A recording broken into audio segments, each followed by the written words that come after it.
What up, though, y'all? It's Chris, broadcasting from the D. And I finally got around to this one, man. The Kobe and Gigi mural. It's been vandalized.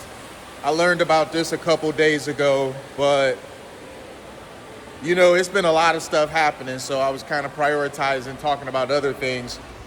But here I am, I'm getting around to this. You got the Kobe and Gigi mural. Beautiful mural, by the way. Downtown LA, 14 and Main, I believe is where it's located at. And I'm just a bit surprised, man, because I know how the city of Los Angeles feels about Kobe Bryant. And I know how devastating the loss of Kobe and his daughter was, because I've been a fan of Kobe since he was a rookie, man. I remember when he got drafted. I used to watch basketball on the weekends, the NBA on NBC. Yes, old enough to remember them times. I even remember the chime, that dun dun dun dun dun dun dun dun. So I go way back with this, man. And when Kobe passed away, I was hit hard by that, man, because I've always been a huge Michael Jordan fan. I loved the relationship that they had. I loved watching Kobe go from being a rookie into the legend that he became. So I don't think I've ever been so affected by the passing of somebody who I've never met. But then Kobe goes and passes, and it hit me so hard. I remember exactly where I was when I got the news.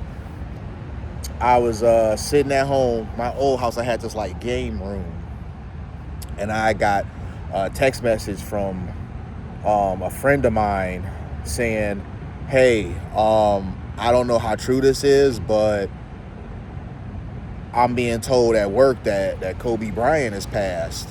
And I was like, "Oh no, this got to be some misinformation."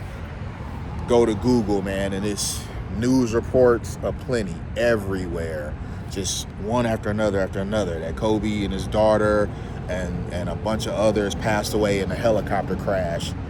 And I was just sick about it, man. I remember that day I wore his jersey to the gym, the number 8 Lakers jersey. And it was a guy who I would always kick it with there. He saw me, he was like, "Man, I know you sick about it." And I was like, "Man, I'm still processing it. I'm still in shock about it." So, yeah. If I'm that affected by it, I know that the city of Los Angeles had to been affected, because y'all was right there. Y'all was in the city. He represented LA. Even though he wasn't from there, he represented LA as if he was. If there was ever somebody that you'd be proud to represent your city, it'd be somebody like Kobe, man. So I guess I was naive to think that everybody there felt that way about Kobe. I mean, even when somebody has haters, you would think that when they're gone and there's a mural, that's a memorial for them, that may not have been their favorite, but I will respect this. I won't deface it. Well, apparently that's not the case, because it got defaced before. Was it in April? And Luka Doncic, he got traded to the Lakers. He really likes Kobe a lot, and he donated to have it restored. So it got restored, and apparently it just recently got restored. And during these stupid riots, somebody used this as an opportunity to spray it down with white spray paint, just totally defacing it. It looks terrible. And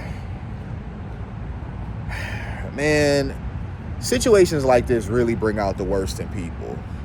Nothing is sacred anymore. Nothing deserves respect. There's nothing that's off limits. You have a man who's gone. You know how beloved he is in this city, in this area. Of all things you could be doing, why target that with spray paint? Because it's intentional. You, wherever you were in the world, decided in a moment, I'm going to travel from where I'm at to go there for the express purpose of doing this. Because it's not an accident. They just had spray paint or whatever. So just really lame stuff, man. I guess the more successful you are, the more haters that you're going to have. Because there's going to be some people that just hate you because of how hardworking you are, how successful you've been, how beloved you are. It's going to be somebody that's going to hate you just for that. I mean, if everybody loves you, statistically, someone has to hate you just for that reason. They have to be the outlier, you know. I don't know if that's the case here, but it does happen. So the Kobe, Gigi mural being defaced, it's a terrible thing. The artist, he had a lot to say about it. I can't even. He had a lot. It's a long message that he posted about it. It was very positive, very uplifting, and he's considering moving the project somewhere else.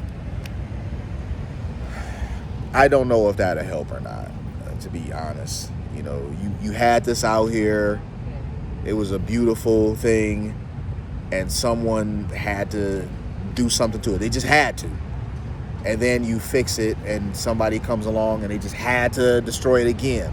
So third time, I don't know. I think more measures need to be taken than just it being a mural exposed like this. I think